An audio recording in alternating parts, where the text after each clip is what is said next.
हे प्रचंड मोठं नुकसान, अगणित असं अपरिमित शब्द सुद्धा कमी पडेल एवढं मोठं नुकसान.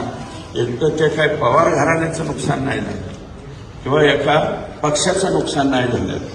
हे पक्ष वगैरे विचारधारा हे आपलं चालूच राहील, परंतु सगळ्यांना बरोबर घेऊन चालणारा, सगळ्यांची सगळ्या पद्धतीने व्यवस्था पाहणारा, काळजी करणारा एक माणूस आपल्यातला हरपलाय हे आपल्याला या ठिकाणी कबूल करावं लागेल.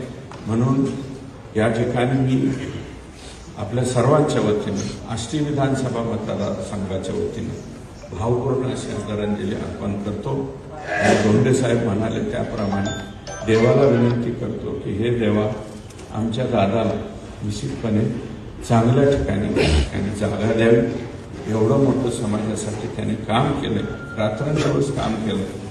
जरी पवार साहेबांचं पुतण्या म्हणून पुढं आले, परंतु नंतर मात्र स्वतःचं ताकद निर्माण करण्याचं सुद्धा काम अजितदादांनी केलंय.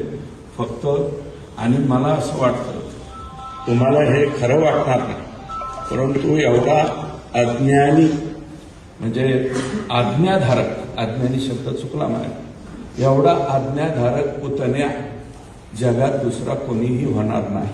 तुम्हाला ह्याचं कोडं पडेल, परंतु मला स्वतःला माहिती आहे 2 वेळा त्याच्यापूर्वी राज्याचं मुख्यमंत्रीपद भेटत असताना सुद्धा फक्त साहेब म्हणले नको म्हणून बाजूला सरकलेला पुतण्या हा आहे. हे नम्रपणे आपल्याला या ठिकाणी सांगतो.